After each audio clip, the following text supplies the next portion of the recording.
When I was growing up, one of my favorite cartoons was called DuckTales. I was appointment watching when I would come home from school, and there's a character in there called Scrooge McDuck.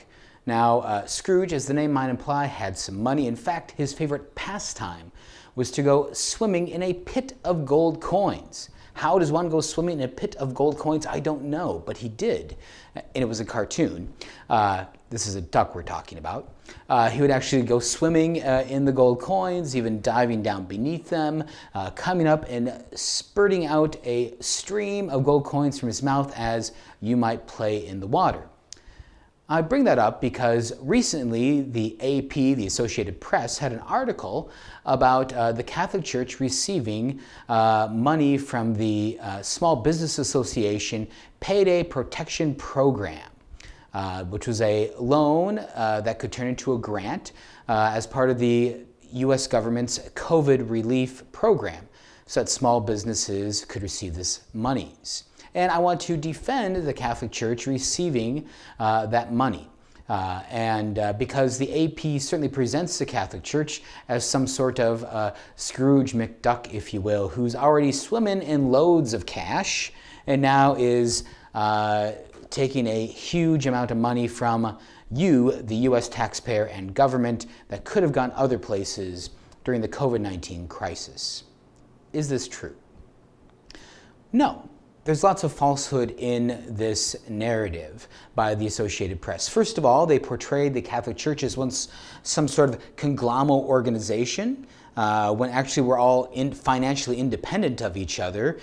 Parishes, Sacred Heart and St. Mary's are financially independent from each other. We're independent financially from the Catholic Diocese of Sioux Falls, independent from the parishes in Turton, the parishes in Geddes, the parishes in Yankton. All over South Dakota, Minnesota, these United States, okay? We might support one another, just like we might support Roncalli in some ways, and we pay CFSA. You actually, the dear parishioners, respond to the CFSA appeal by the bishop each year. But we're not all one big interchangeable thing like Scrooge McDuck in his money pit. The second thing wrong with this AP article is it tries to shock you at the sheer amount. I think it was $1.5 billion that the Catholic Church entities received in this PPP loan by the Small Business Association. That $1.5 billion was out of a $659 billion pool, and if my South Dakota grade school math is correct, that comes out to 0.212% of the total PPP loan allocation that the Catholic Church received. Now, they also estimated that could be as high as $3.5 billion, which again, going by my South Dakota grade school math, would take us to the neighborhood of 0.636% of loaned dollars available. So again, that's not a large amount or a large percentage in that way. The third thing that I want to bring up about this is it forgets the fact that the Catholic Church is an employer. We have employees. And churches, schools, other Catholic institutions that applied for and received this Small Business Association monies all could only use it to pay their employees. I didn't get a vacation. Bishop DeGroote didn't get a Bahama vacation, and a little hard to do that during the COVID time anyways, people, right? We are financially transparent organizations. Each year, and this will be coming shortly at Sacred Heart, you'll be able to see our financial transactions. We have a wonderful finance committee that displays things to you. And that's all Catholic institutions are called to have this transparency. So much ado about nothing in that regard. The fourth problem with that AP article is that it forgets the fact that Catholic schools, and therefore Catholic parishes, because Catholic parishes are the major donor to Catholic schools, have been subsidizing public education for decades. Okay, right now there's 1.7 million school children in Catholic schools throughout these United States. If all of a sudden, overnight, those students were to appear again in public schools, how would those public schools have the funding to handle them? Wouldn't be very likely. Okay, it'd be tough for them. I'm a supporter of public schools as I support Catholic schools. I'm just stating a fact. Okay, this would be a grave challenge for them. And who pays for the education of Catholic school children? Parents do, parishioners do.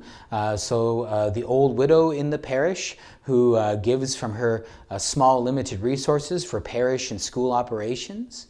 Okay, she's already giving in that way, and she's been, in a sense, supporting the public school system, supported by the tax structures. And those parishioners are already supporting the public schools through their taxes, which then, if they're sending their kids to Catholic schools, they don't get the benefit of those tax dollars themselves.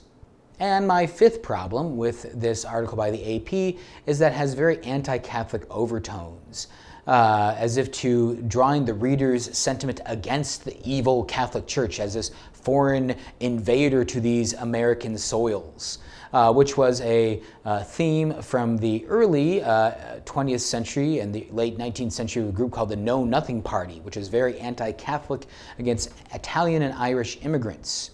Those of you that remember the election of John F. Kennedy can remember those sentiments when people feared that if they elected a Catholic president, he would turn the U.S. over to the Pope. If only, am I right? But of course that didn't happen. But this article wants to touch on and stir up some of those same anti-Catholic sentiments. And the Catholic Church in some ways is an outsider to American culture, right? We don't toe the line of American conceptions of sexual morality. But we are here and we support this American culture as tax-paying citizens. The individual members of our parishes do. And we support the American system through our works of charity, through our education program, and all sorts of other ways that help this country be what it is. And there's probably more things I could say about this PPP loan from the SBA to Catholic entities, but I'll stop.